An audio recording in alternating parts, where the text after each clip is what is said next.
इस टाइम पर जिस हिसाब से डोनाल्ड ट्रंप अपने निशाने साधे जा रहे हैं पाकिस्तान की तरफ, उस टाइम पे ये समझ नहीं आ रहा कि पाकिस्तान की आखिरकार ये चाटुकारिता जो यूएस के लिए ये खत्म कब होगी, क्योंकि ये खत्म होते हुए दिख ही नहीं रही है। शहबाज शरीफ हर एक इवेंट में ये प्रूव करने की कोशिश कर रहे हैं कि किस तरीके से हम कितने यूएस लॉयलिस्ट हैं, और दूसरी ओर यूएस उनके मुंह पर बेइज्जती किया जा रहा है और खत्म ही नहीं हो रहा। इतना ही नहीं, मैं अगर आपको बता दूं कि जो रीसेंट वीडियो वायरल हुई है डोनाल्ड ट्रंप की, उसके बाद से बहुत अलग-अलग तरीके की कंट्रोवर्सी आ गई कि अब बस हो गया शहबाज शरीफ, कितना करेंगे आप। पाकिस्तान की जो पूरी इमेज है वो यूएस के सामने एकदम गिर चुकी है और पूरी दुनिया के सामने भी गिर गई है कि इनका अपना कोई अस्तित्व रह नहीं गया है। मतलब अभी यहाँ पे एक प्रेस कॉन्फ्रेंस हो रहा था जहां पर फिर से डोनाल्ड ट्रंप आए और फिर से उन्होंने ये एक नया क्लेम किया, जहां पर वो बोलते हैं कि मैंने 8 वॉर्स खत्म कराई है, और अगर मैं इस वॉर के अंदर एंटर नहीं करता जो इंडिया और पाकिस्तान के बीच में हुई थी, तब शहबाज शरीफ के 35 मिलियन लोगों को कोई भी नहीं बचा पाता।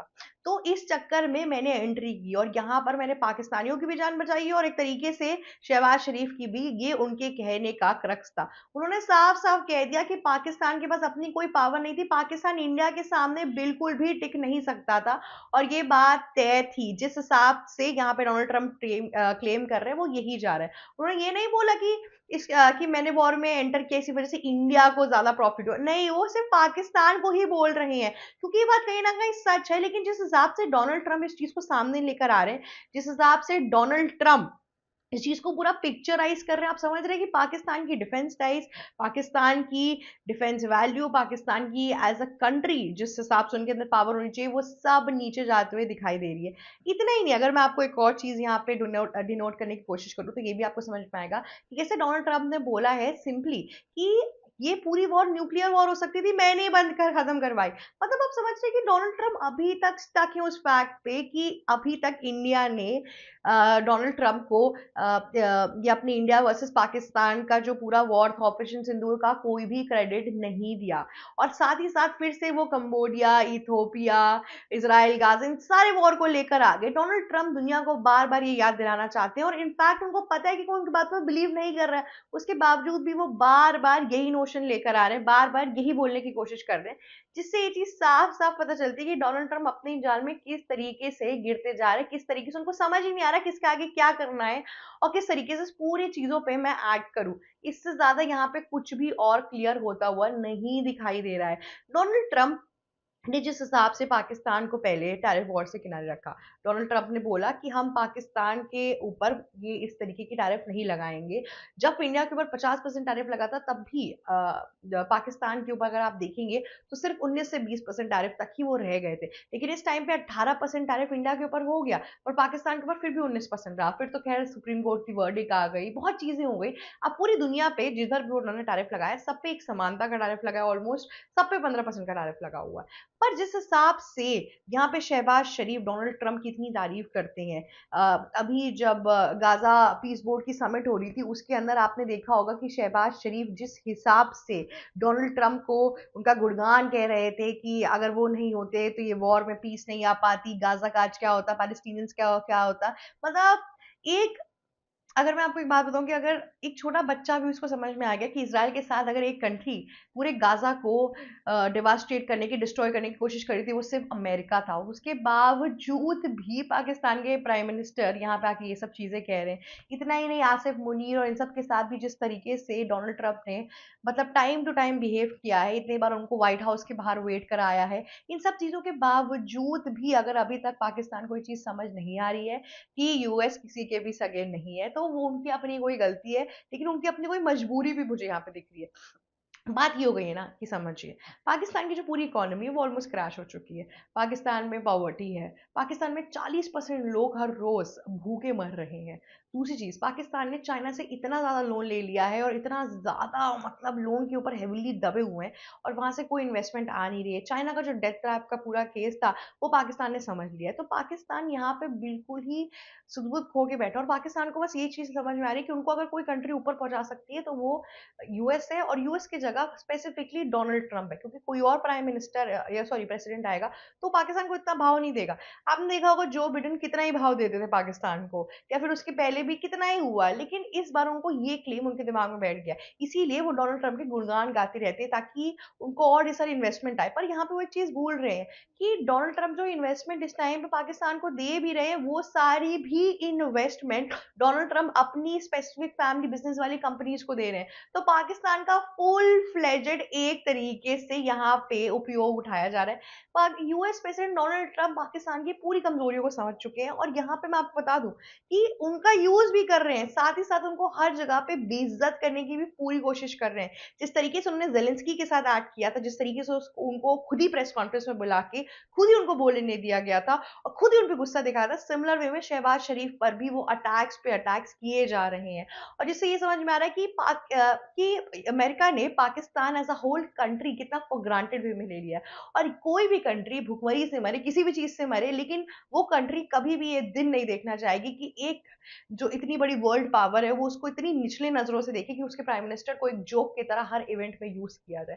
और अभी भी शहबाज शरीफ, जिसके पास इतने पैसे नहीं है, जिनके पास कंट्री चलाने के पैसे नहीं, पर उन्होंने गाजा पीस बोर्ड में पैसे डालने की बात कर रहे हैं, वहां पे परमानेंट मेंबर बनना चाहते हैं। पाकिस्तान का जो पूरा का पूरा जिस पाकिस्तान के लिए जिन्ना ने इतना लड़ाई किया, यहाँ पे इतनी हिंदू मुस्लिमों को मरवाया, इतना ज्यादा सब कुछ जो किया, उसके बाद से जो इन्वेजन उन्होंने किया था वो तो नहीं सामने आया। पर जिस हिसाब से ये शहबाज शरीफ को एक नए एक राइजिंग स्टार की तरह देखा गया था कि ये कुछ अलग होंगे, पाकिस्तान को कहीं लेकर जाएंगे, सब क्रैश डाउन हो रहा है। यूएस को एक चीज समझ में आ गई है कि यहाँ पर जो उनके अलायंसेस हैं वो धीरे धीरे चलते जा रहे, गिरते जा रहे हैं। यूएस प्रेसिडेंट डोनाल्ड ट्रंप को ये चीज समझ में आ रही है कि मिड टर्म इलेक्शन अब सर पे आ गया है, और उनकी जियोपॉलिटिकल जो भी एनालिसिस है, डिसीजन है, वो कंप्लीटली यूएस की तरफ से, सुप्रीम कोर्ट हो जाए, बिजनेस टाइकून्स हो जाए, सिटीजन हो जाए, वो सब इस चीज को अब रिबेल करने के ऊपर आ चुके हैं। तो यूएस के प्रेसिडेंट अपनी दिन प्रतिदिन अपनी ही यहाँ पे तारीफें गिनवाते रहते हैं, क्योंकि उनकी कोई और तारीफ नहीं कर रहा है। उन्होंने ऐसा कोई डिसीजन आज तक लिया ही नहीं। मतलब कोई इंसान यूएन को रिप्लेस करके गाजा पीस वोट बना रहा है, उससे पूरे अमेरिका को आज सच कोई फायदा नहीं होने वाला है। उससे फायदा किसको होगा? यूएस प्रेसिडेंट डोनाल्ड ट्रंप को। अमेरिका ये चीज ढंग से समझ चुका है कि यूएस प्रेसिडेंट डोनाल्ड ट्रंप उस गद्दी पे बैठ के, प्रेसिडेंटशिप पे बैठकर वो सिर्फ और सिर्फ अपना पॉकेट भरने की कोशिश कर रहे हैं, क्योंकि उन्हें पता है उनकी जो हरकतें आज नहीं तो कल उनको इम्पीच कर ही दिया जाएगा। वो सोच रहे हैं कितना लूट के चला जाऊं सारी कंट्रीज में, कितने पैसे भर लूं, ताकि फिर मुझे दुनिया तो हेट करेगी ही करेगी, क्योंकि उनके जो पुराने टेन्योर है उसमें भी, मतलब मैं आपको बता दूं कि न्यूयॉर्क टाइम्स या फिर मुझे याद नहीं आ रहा, एक बहुत ही फेमस न्यूज़पेपर है अमेरिका के अंदर, वहां पर 100 लाइज ऑफ डोनाल्ड ट्रंप लिखा जाता था। मतलब हर रोज उन्होंने एक जो झूठ बोला है पूरे दिन का वो लिखा जाता है। इस हिसाब से यूएस प्रेसिडेंट डोनाल्ड ट्रंप की पूरी इमेज थी। उसके बावजूद भी अमेरिका ने पूरा मौका दिया। कमला हैरिस उनके सामने एक वीक कैंडिडेट थी, उस हिसाब से रिपब्लिकन्स, राइट विंगर्स की approach I, conservative approach I, और उन्होंने वो मौका दिया। पर यूएस प्रेसिडेंट डोनाल्ड ट्रंप ने उस पूरे मौके का तमाशा बना के सामने खड़ा कर दिया। उनको बिल्कुल भी समझ में नहीं आया कि अमेरिका की संचालन किस तरीके से करनी है, और मामला इस हद तक पहुंच गया है कि अब वो कोई भी मैटर को उस इस टाइम पर उसके अंदर लेकर ही नहीं जाते, पूरे पार्लियामेंट और कांग्रेस के अंदर ले ही नहीं जाते। वो सिर्फ वो पूरे मैटर में एक नया एक्ट लेकर आ जाते हैं, उसको फाइनलाइज करके आगे बढ़ा देते हैं।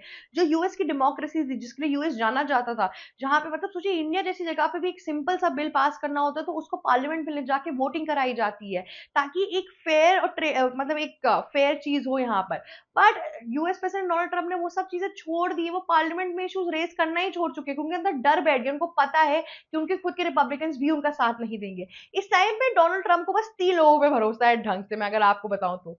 एक उनके जो क्या कहते हैं आपके, ये है वाइस प्रेसिडेंट जेडी वैंस, दूसरा उनके पीटर नवरो। इन दोनों की मिली भगत में, और वो मार्को रूबियो भी जो स्टेट सेक्रेटरी हैं, इन सब लोगों की मिली भगत है कि इन अमेरिका की जो पूरी सोच थी, जो लेवल था, जो डोनाल्ड ट्रंप इस बार इतिहास बना सकते थे, उन लोग सब ने मिलकर उसको पूरा डेवास्ट्रेट कर दिया है।